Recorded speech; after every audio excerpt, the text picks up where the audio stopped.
Our reading today is John chapter 20, verses 19 through 31. Thomas was with the other disciples when Mary rushed in and told them she had seen Jesus. Thomas found Mary's story hard to believe. He was a sensible, practical man and only believed in things he could see and touch. Jesus was dead. How could Mary have seen him and talked to him? He decided that her grief must have made her crazy. Despite Mary's words, the disciples were scared.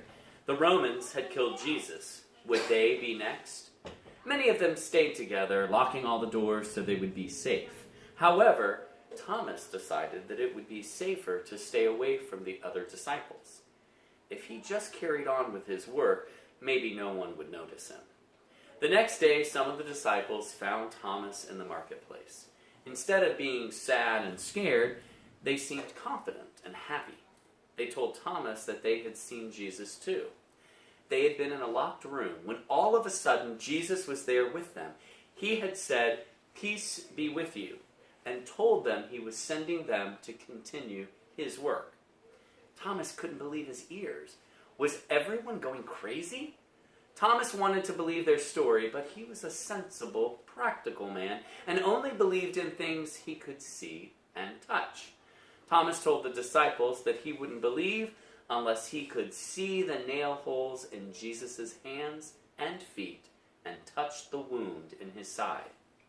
However, there was a faint stirring of hope within Thomas. Something had made the disciples unafraid.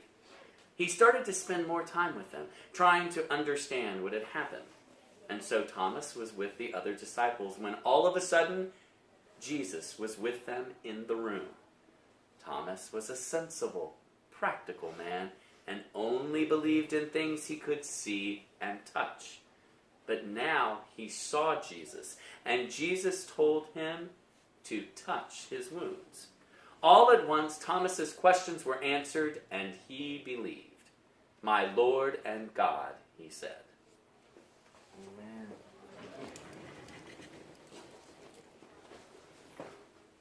So doubting Thomas, that's a little loud. Thomas, still too loud. Way loud. You know what? There you go. Thomas was a follower of Jesus. He had been everywhere that Jesus had been. It's still a little hot, isn't it? Bring it as low as you can bring it, Ash. Anyway, he had been a part of things. He had seen things happen. He had seen Jesus heal the sick. He had seen give sight to the blind man. He had been there. When Jesus died and was put in the tomb, all of the disciples were thrown into chaos. Then you have Mary running back and saying, "I went to the tomb and dudes, he ain't there." This pushed them further into it was a new world for them. They had to figure it out. So the majority of them decided, hey, we're going to go lock ourselves in a room. We'll be together, we'll talk about things, we'll pray through things, we'll figure it out. It'll be okay. Thomas decided, no, I need space. I need time. I need to go over here. I don't need to be a part of all that. So Thomas wasn't there when Mary came running to tell the disciples, "I talked with Jesus." So Thomas missed all that. So then when Thomas sees the disciples, and they're like, "Oh my God, Thomas, Jesus is alive." Thomas is like, "Y'all been drinking again, hadn't you?" Because that makes no sense. It doesn't add up. I'm the dude that can go 2 + 2 = 4. Y'all done went 2 + 2 = 10. So Thomas makes a statement and says, "Unless I see it for myself," and we all know the rest. And so Thomas gets labeled Doubting Thomas. History records Thomas as Doubting Thomas, as a negative thing, okay? But is it really negative? Because here's Tallahassee. Thomas admits, this makes no sense, and I have questions. Then what happens? Jesus shows up. Thomas, I know what you need, so let's have a chat. It was another moment where Jesus was able to assess the situation and respond to the need. So maybe asking questions isn't a horrible thing. Maybe it opens it up for a brand new thing. So we just celebrated Pride, and yes, Facebook land, I know that Tallahassee celebrates Pride early. It's because it gets really, really hot here. I mean, it was hot yesterday. It's April. So normally Pride is in June, and do we all know why? Stonewall riots. So the first Pride parade was the anniversary of the Stonewall riots, and that's kind of been our tradition. One of the things that I heard at least twice this week. Once at the interfaith service, another minister asked me, why is there still a need for a gay church? I was like, oh, what? Are you questioning why my denomination should exist? And the answer was yes. Because, now that we're all open and affirming. Okay, well, if you're open and affirming, can you explain to me what's happening with the hearing, with the bishop? What's going on with that?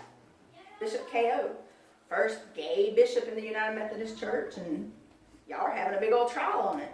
So if you're so open and affirming, what's up? Now, given local churches have a lot of wiggle room, so while the United Methodist churches here in Tallahassee are open and affirming, their denomination as a whole is still trying to catch up.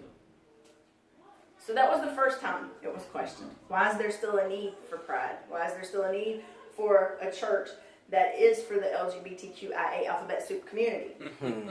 And then I was listening to Robert have a conversation about people that he had spoke with, and where they're questioning what happens to us now, because we did all of this fighting from Stonewall on. We've been fighting, we just want equality. And then once the marriage equality happened, a lot of people felt like, well, now what? Christy, what does any of that have to do with Doubting Thomas? Doubting Thomas was in the same spot. They had done all of this work, and then they found themselves in a position of, now what? We're in that spot. Yes, marriage equality is on the books. Yes, we had our Pride Day yesterday. We had a whole week of Pride. Who all's exhausted? Connie's hand should have been up. It's too tired. I mean, yes, too tired to raise it. But we've reached a point where what's next? Not just in what's next in this community as far as, is there still a fight? Okay, so the answer to that, just so I can get it out of the way, yes, there's still a reason to fight. Is that reason to fight embedded in LGBTQ issues? Not really. I mean, we still have a lot of work to do there, but there are other fights we can take up. There are other things we can do. You know how many people are hungry in America any day of the week? We can help with that. You know how many people don't have a roof over their head? We can help with that. You know how many people don't know what they're going to do, how they're going to get to work, how they're going to get home from? We can help with that. There's lots of things we can do. There are a lot of fights. So for those that are questioning and trying to figure out, well, what do we do next? Talk to us. I got a list of things. I have a list of things you can do. And guess what? They don't mean that you have to be LGBTQIA alphabet soup. They also don't mean you have to be Christian. You know what it means? You just have to be a good human being. You have to be a good human being that believes love is what matters. Love is what matters more than anything else. Should I care what that love looks like when you practice it? It's not my business. It's not my business who you love. It's not your business who I love. It's not my business if you decide to love other people's children and bring them with you everywhere you go. That's your business. And she's cute, so you might as well bring her. But the disciples were in the same place. They were transitioning. It makes sense when you stand in that place of what next to have doubts, to have fears, to wonder, oh my God, are we going to make it? One of the things I heard Robert say was that someone he spoke to, if I quote you wrong, I'm sorry, fix me. They were scared of not being seen anymore. So once the fight is over, I'm invisible? Only if you choose to be. Amen. Only if you choose to be. There's still a reason for you to fight. Because when I say fight, what I really mean is love. You have to still love. There's still plenty of causes, and we just named a few. You know how many schools you have here in town? Do you know how many of those schools will be really happy, especially the elementary schools? Not even just in this town. You can do Leon County, Gadsden County. You know how many of those elementary schools will be really tickled if you walked into their cafeteria and said, hey, how many students haven't paid their lunches for the week? And then you threw the money down to pay for it? You know how many kids that helps? You know how many parents that helps? Just another example. There's plenty of ways for you to show your love. It doesn't have to be during Pride Week wearing our rainbow flag colors or looking like an Easter egg. There's plenty of opportunities to show the love of Christ. And the thing is, it's okay to have doubt. It's okay to question. It's okay to stand there and go, I ain't sure about that part of it, but I'm sure about love. I ain't so sure about this part of it. And no, I don't want to be like Thomas and stick my finger in the holes or anything and the scars, but I'm not sure about that part of it. But I am sure that love is right. I am sure that love wins. I am sure that there are things I can do to show love to this world and to make this world a better place. Because in the end, love is all that matters. It doesn't matter what label you wear. It doesn't matter if you choose not to wear a label. What matters is who you are as a person, how you engage with the community that you're in, how you impact the lives that come into contact with your life. Amen. If you meet me and the only thing you take away from it is, oh my God, she's a loudmouth. I've messed up. I should have made you feel welcomed. I should have loved you. You should have felt like she sees me. If you meet Kay and the only thing you walk away with is, that boy can play them drums, you missed the biggest part of who Kay is. You missed that Kay has a huge heart and Kay will go out of Kay's way to do for you. Same story with Tom. A lot of us, we don't know much about Tom. So what I'm going to do, because now we have two Toms, by the way. Dr. Tom will be Dr. Tom. Other Tom will be Tom. Instead of other Tom. Same story with Tom. Most of us, all we know about Tom is, oh, Tom loves Connie. But you know what else you're missing? Tom has a huge heart. Tom loves everybody. And if you paid a little bit of attention to Facebook and yesterday, you realize Tom's one of those people, we call him in a pinch, and he shows up. Last minute, Tom, Sherry done destroyed the drums, trying to figure out what's wrong with them. And she found the problem, but now we don't know what the heck to do because apparently we need fire and stuff. And dude, what do we do? And Tom's response was, you know what? I can be there in like 15 minutes. He saw a need. He provided. Kay sees a need. Brings in snacks for kids' church constantly. Sees a need, provides. And I'm just using them as examples because they won't beat me up for picking on them. All of you that worked that booth yesterday, same thing. Your hearts showed. You people know how to love people. That's all that matters. You don't have to get stuck on, well, what denomination do you want to be? Are you sure that you can come to my church? Because don't worry about all that. That's extra but. That's right. All you have to worry about is love. Amen.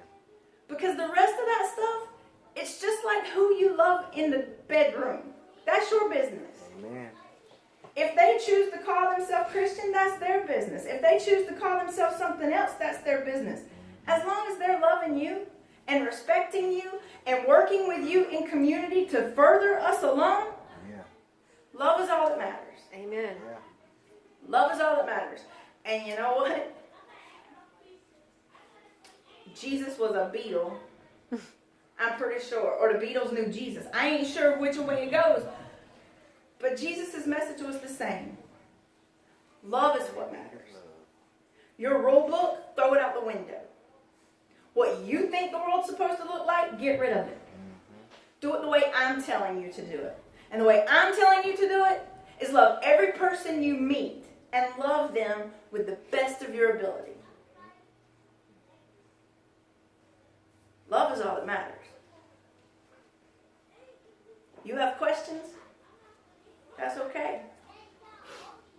We're going to love you through your questions. We're going to love me through my questions. We're going to love you through your mess ups. We're going to love me through my mess ups. And we're going to have to start doing a better job of recognizing the people that are in our midst that have these humongous hearts and do the things that they do. So as I'm closing, I just want to do a little shout out. I already shouted out Tom. Thank you for fixing the drums, figuring out what was wrong, and then Tom fixing them. So thank you to Sherry and Tom.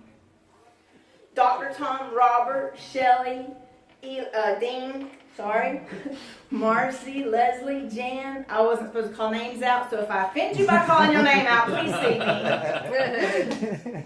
Constance, Lavette, Tony, all of you that were there yesterday, thank you. Thank you for showing Tallahassee who you are. Thank you for showing them the love. Thank you for showing them that we don't care what version of holy they believe in. If they don't believe in one, we just want to love them. Thank you. Thank you for taking that message and making it known. And Rachel, who can't hear me because she's in there with the children. Oh, man, do we owe that girl some thank you. She worked that booth. And Connie, thank you, because you keep us organized, you keep us in line, and without you, I don't know, girl. So thanks, man. And then to my band peeps. Y'all know, I love y'all. Y'all my ride or dies. Y'all sounded good. And I thank you for being the professionals that you are. And for going through what you go through. Putting up with me. Putting up with people saying, oh, can you cut your set short? You are a treasure to this church and to this community. And I thank you. Yeah.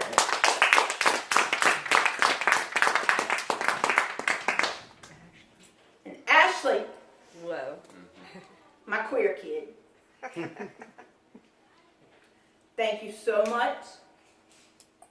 You're quiet. You had a lot. But you did a lot yesterday.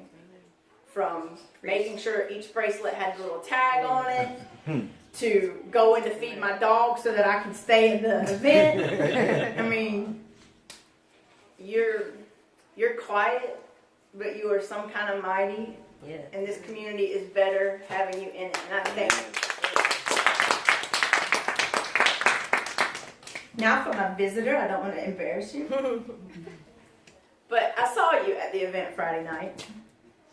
And I was like, oh my gosh, look at that pretty little girl. She's so cute. And I was like, oh, she looks like she's alone. I can't have that.